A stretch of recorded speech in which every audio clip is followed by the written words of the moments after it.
Welcome to the Mid-South Baseball Report. Join in and listen to some of the best baseball chatter around the Memphis area. Your host, Johnny Ray, talks with the likes of Ed Easley, Jeff Duncan, Andy Cook, as well as other local icons such as Phil Clark, Jeff Hopkins, and 2023 Major League All-Star Brent Rooker. Today's guest is Julian Henson.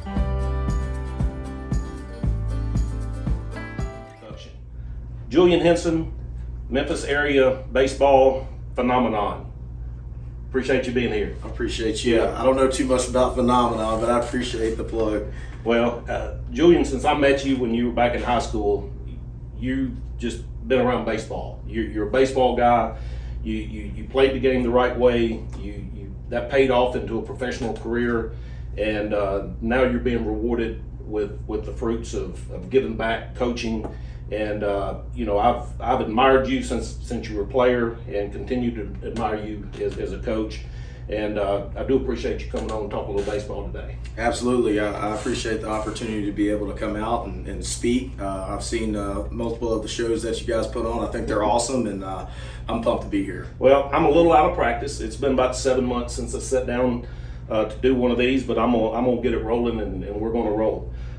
You spent pretty much 10 years coaching youth baseball, and I've watched you, take a team, help them grow. You coached many teams that's played for national tournament titles, and you coached a lot of kids that went on to play professional baseball, earned a lot of college accolades. Talk about some of those guys that you've made an impact with. Oh, well, it started right after I got done with pro ball in 2010, I believe it was. I was trying to figure out if I was going to school, because at that point in time in my contract, school was paid for. Right. And my mom, Jeanette Henson, Mama Henson, she was very smart, and I was young enough that they had to actually sign my contract. So they're like, if you don't put a plan B in there, then you're not signing. I was like, okay. Right. So, but as soon as I got done, I was going back to school at Memphis, and Tim Doolin asked me to join him and start doing lessons and start coaching a little bit. And you've done it before. As soon as the game's done with you got a little bit of a bitter taste in your mouth, and you're not quite sure if you want to do it again. And I wanted to stay in baseball, and I went for it. And I learned a lot during those times with Doolin's, for sure. But the Austin Rileys of the world, the Mookie Betts of the world, the Keegan Jameses of the world. There's so many guys, and obviously, as you know already, that we're in a very baseball rich part of the nation. And a lot of people want to talk about how Memphis is a basketball spot, and I understand basketball gets a lot of run there, right. But at the end of the day, there's been more professional baseball players, more so than anything else. So it's a baseball talented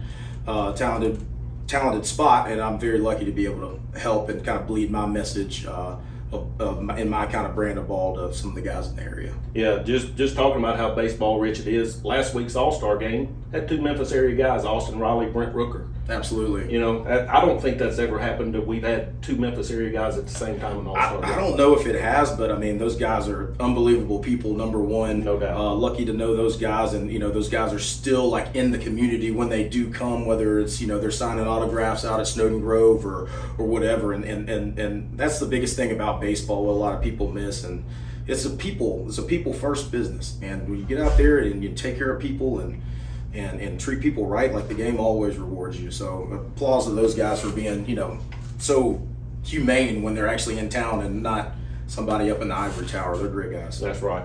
So after 10 years coaching youth baseball, you took a huge step about this time last year.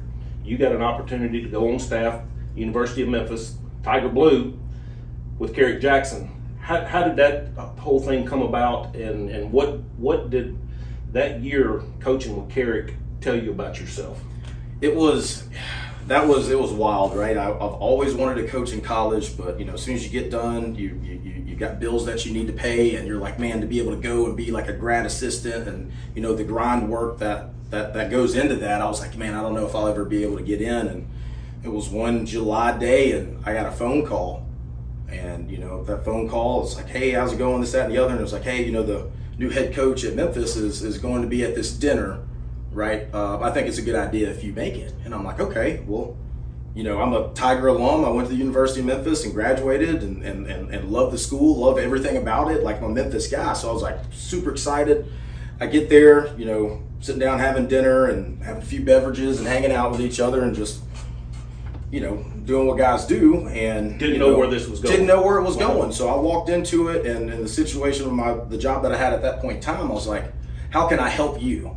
Right? So we started talking about philosophy and what he wanted to do at Memphis, and he started asking me some things about how I go about my business and what my philosophies and things are on the offensive end. And we shook hands later on that night, and I went my way, he went his, and a day and a half later I got a phone call. He was like, hey, this is Garrett Jackson, would you like to interview with me at the University of Memphis? And I was like, I was trying to play it cool at the point in time, but I was like, absolutely. I was pumped. My heart was racing. I think I got off the phone and called my mom. This going on. Absolutely. Like, this is it. Like, it's just, this is the moment. And, we go up and, interview, go in 2 times. I spoke with Coach Jay. It's kind of, the liaison in between everything. I went in there. Coach He was Jameson. feeling it. Yes, Coach Jameson, Tim Jameson. Both of those guys are at Missouri now. And went in with Coach Jay the second time in and had a really good conversation with him. And next thing you know, I was in. Well, no doubt, just talking to you for the first 3 to 5 minutes, and of course I've known you forever, but I can see why you would interview well, and I can see why that would translate into a great opportunity for you at Memphis. And y'all had a lot of success with what you had to work with on a short amount of time. Y'all were trying to get a field ready. Y'all was trying to recruit. Y'all were running all over Memphis just trying to get your team organized. Practice, yeah. And then all of a sudden the season starts and it's time to roll. Yeah, so we got in. 19 players were on the current roster. I had to do the groundwork to be able to get 19 others to have 38. And, the guys... So let me stop you real quick. So you've never recruited before, and you inherited 19 players. You got to, as a first-time guy going out to recruit, you got to find some guys. That had to be tough. That was tough, and no, I was never a college recruiter. Obviously, in the youth travel ball end, I'm on the phone all the time and having those conversations, which is the same. Which is, it's just like I said, it's a people-first business. If you can connect with people, right? Obviously, then things can progress and trust is built moving forward. So, but yeah, we had to go get 19 new guys and. He was like, hey, here we go, you're on the road. I got dropped off in Atlanta for a tournament, and, it felt like everything was hitting me, and I was getting hit all over the place from all different kind of directions. But, as you start doing something, the game starts to slow down a little bit, right? Right. And as the game starts slowing down a little bit, you get a little bit more organized each day at a time. And, we started, the very first guy that I had my hands on that we committed, it was one of the biggest high five moments in the office there could be. But yes, we got in there, got it done. Had to build the culture with those guys, and which was one of the biggest things that I did learn, while I was in college is, you've got in the youth travel scene, people are coming to you because they're seeking out, right, what you have, which is your knowledge. When you get into the college ranks, you've got a hitter that's had a hitting coach for 15 to 18 years, that one guy that he really trusts. Right. So you got to go in and build those relationships with those players, get them to buy into what you're talking about, and then things can take off. But yeah, we were all over the place. Fall, we did not have a home because our field was getting worked on, so we'd go to the football turf, we'd go to Rhodes, we'd go to Hart, we'd be all over the place. But here in Millington, and I think there was a lot of bonding for the team in that because. Sure. And that also made us a little bit more tougher because we didn't actually have a home and we just had to overcome things. And that's what competing is at the end of the day. It's whether it's cold, whether it's hot, whether your arm's sore, you got to get out there and put your best foot forward. And I think that's the biggest message that those guys learned from the fall. But big turnaround, that was our first winning season since 2017, I believe. And we coached and those guys bought in, and it was a family atmosphere for what Coach Jackson wanted to preach to the guys, which was huge, and a lot of those guys bought into it. Right. Well, unfortunately, it was short-lived. Garrett got an opportunity to go to Missouri, took an SEC job, definitely bettered himself, and so that kind of left you in the middle, not really knowing where you were headed. And now I talked about Tiger Blue just a minute ago. There's 2 different colors that runs with the Tigers here in Memphis. That's right. You got Tiger Blue and you got Tiger Green. That's right. I see Tiger Green on you. That's right. How did that all come about? When we return, Julian talks about trading in his Tiger Blue for Tiger Green and his role in the long-standing Memphis Tigers organization. A quick word from our sponsor, USA Stadium. The 2023 schedule has been released so you can get registered today. Visit us at usastadiumtn.com for a complete schedule list.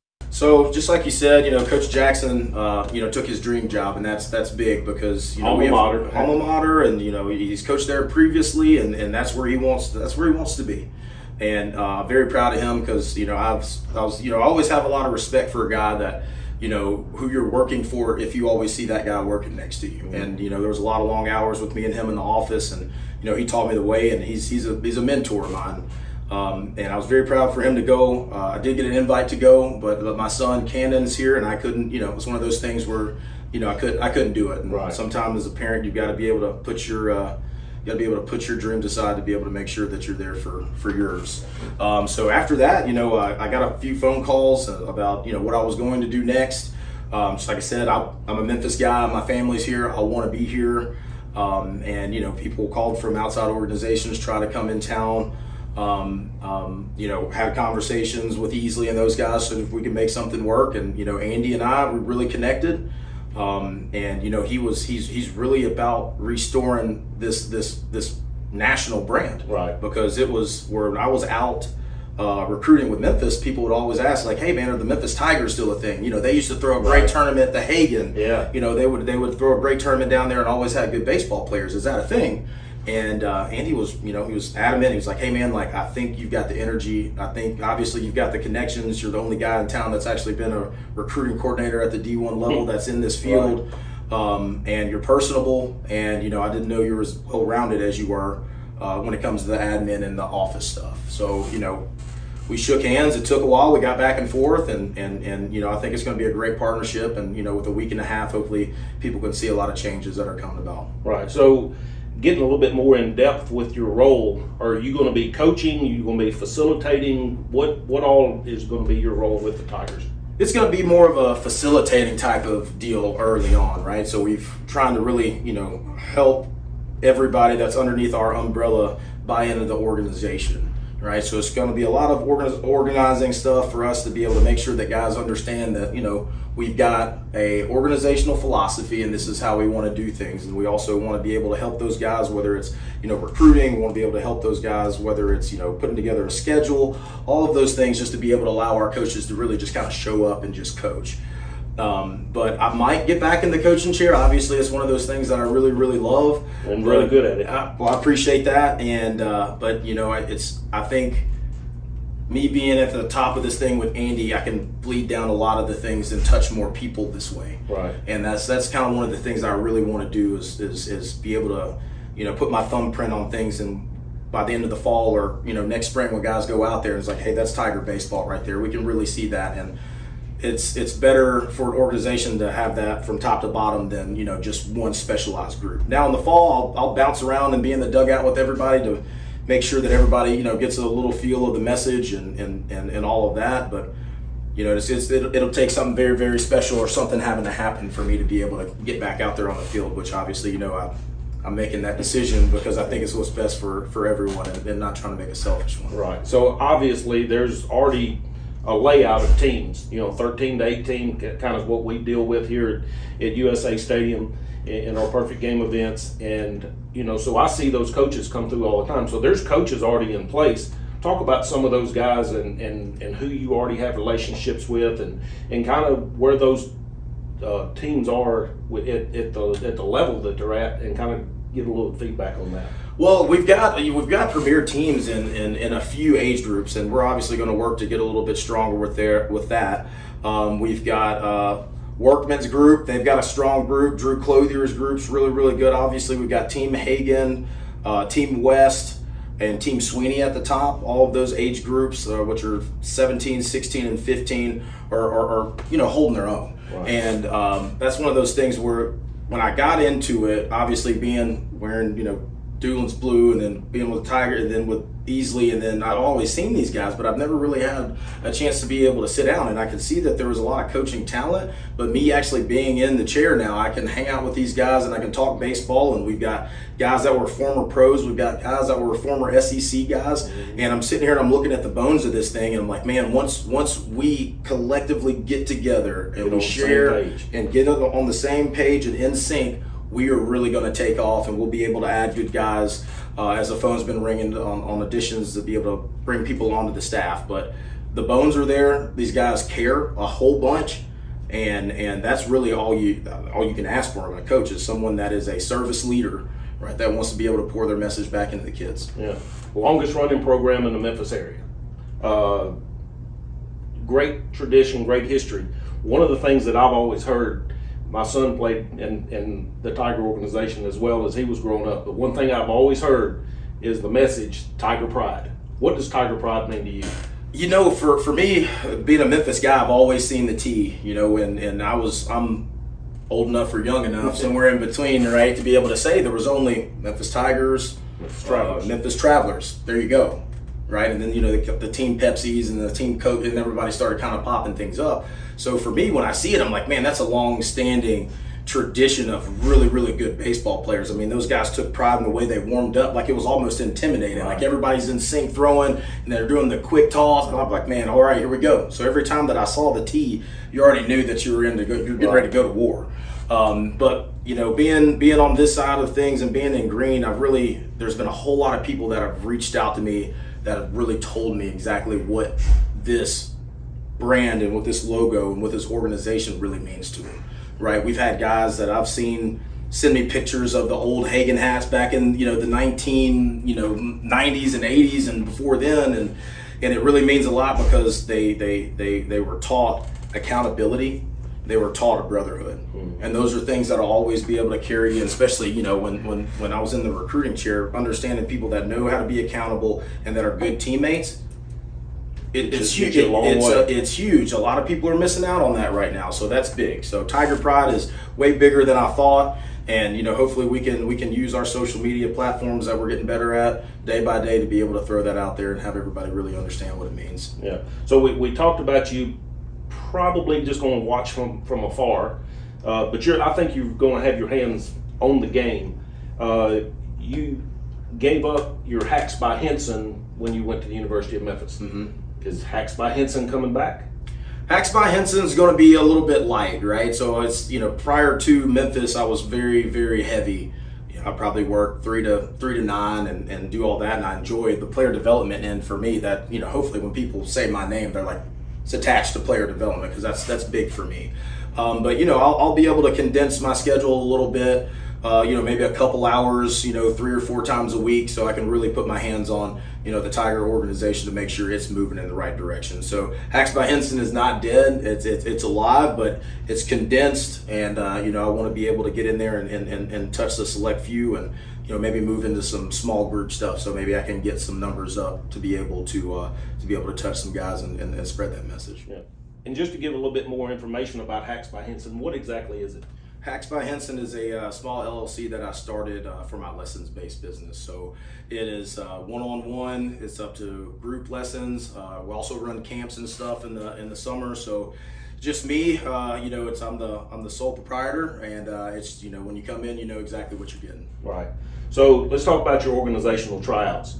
I know it's the end of the summer. It's really hit us. It's been over for us really quick. You know, it seemed like just yesterday we started, and now it's over. And there's going to be a lot of turnover with people looking for new teams and such. What are your organizational tryouts look like? So organizational tryouts for us, because in the past everybody kind of did their own thing, and just to kind of bring on a little bit more organization to things, we want to be able to have all of our quality coaches out there to be able to be eyes on and hands on, and not just have a tryout, but also make it more of a workout. Right, because we want people to be able to come out, and we want to see if the kids are coachable, right? And that also gives the parents a look of, you know, this is the guy that's going to be coaching my kid. How do they interact? So it gives, you know, both sides of the fence a little bit better look of what's to come for, you know, the fall and the spring.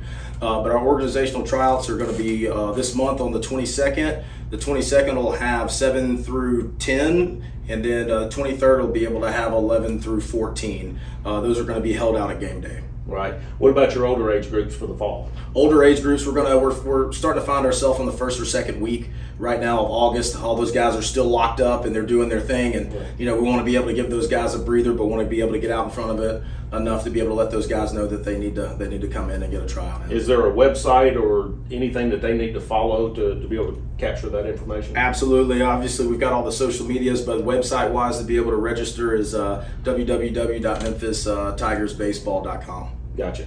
Well, Julian, I appreciate you coming out today. A lot of good information. I always enjoy sitting down and talking baseball with you. Absolutely, Coach. I appreciate it. Best of luck. Thanks. Thanks for tuning in with Johnny and Julian. Check in often to see who the next guest on the Mid-South Baseball Report will be. If you have a request, by all means, let Johnny know. In the meantime, be sure to share this show and previous episodes on Facebook, Twitter, Instagram, TikTok, and Threads.